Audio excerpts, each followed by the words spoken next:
The number you have reached, 911, has been changed to a non-published number. You're listening to UCW Radio. In your face. Well, powerlifting actually came after the bodybuilding. So, I'll go back, and this will be telling my age, but when I was about 10 or 11 years old, I was watching Wide World of Sports with my father on a Sunday afternoon. And it's telling both our ages, by the way, because I remember that, but go ahead. But he was watching Wide World of Sports, and they were televising the Mr. Universe contest. Mm-hmm. And there was Arnold and Franco Colombo and Lou Ferrigno and all those guys. And, you know, I just fell in love with it there. And even though girls or women didn't do it at that time, at least not openly, I knew right then and there that someday I wanted to do that. I wanted to be a bodybuilder. I just was in awe. So, you know, I grew up when I was in my early 20s. I wanted to get into it, and I didn't know how. You know, I didn't know anybody who worked out, really. I didn't hang around with anybody who was into sports. I was never into sports either. But I started dating a guy who was into bodybuilding, compete, but he did go to the gym and work out. And we started dating, and he used to take me to his friend's house who had a basement with the old plastic weights, you know, the gold ones, right? Yeah, the ones you got at Sears. Oh, the silver ones, yeah. Oh, yeah, I remember those. Yeah. Ted Williams, yes, that's Ted Williams.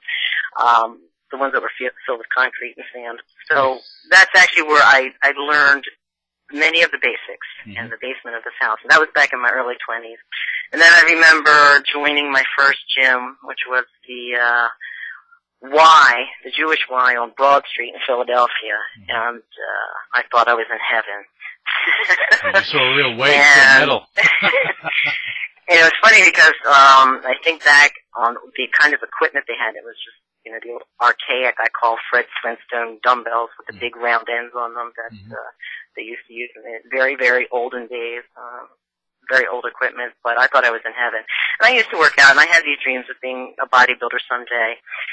I worked out, you know, for a few years, and unfortunately it didn't work out that way in the beginning, and then life happens. I got married, got a career. I was a realtor for about 15 years, up until last year, actually. But let me ask you this, and I'm going to just cut you off for a second because we're going to take pit stops on your journey because I want to really elaborate on the situation. So when you were out there dating a guy that was involved in working out, so you started getting into weightlifting and everything. You went to working out in somebody's basement to going to the gym, and it was like it was a different world for you. And then from there. You know, obviously, as you said, life happens. You know, you got married and things happen, you know, and you had a lot of things go on in your life. But it wasn't, you know, you weren't competing in bodybuilding at the time. You just had a desire when you were younger, started working out, and then, you know, again, life interferes and sometimes you have those blockades, but in the back of your mind, you still had this fascination with bodybuilding and just weightlifting. Yes, that never went away. Never went away. In fact, I still had I had dumbbells and a set of those plastic weights in my own backyard that's where I worked out for many years, was in my backyard. My neighbors would think I was nuts when I'd put the barbell across my shoulders and walk back and forth down around the lawn. But you know, it wasn't anything major like I do now. You know, I just kept in shape, basically, and thought about doing it again someday. And one day the time came. I got back into the gym, which was about 6 years ago, about this time a year ago, 2003. My son was old enough to be able to leave at home for short periods of time, and just thought it was time to get back in the gym. So I did, and I got the iron in my hands and got the fire lit all over again. Bit by the bug, as they say.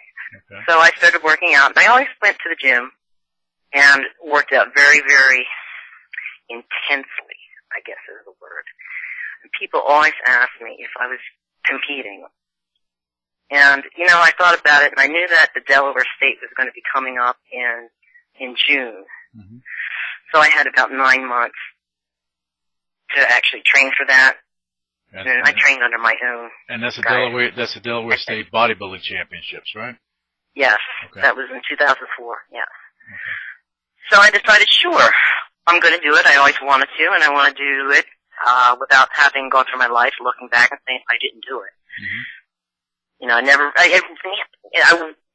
don't think I really expected anything to come of it. I just thought I'd get up there, do it, and then, you know, go on with my merry life.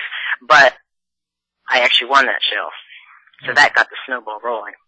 Oh, I won the 2004 Delaware State overall. That pumped you up. Yeah, it sure did.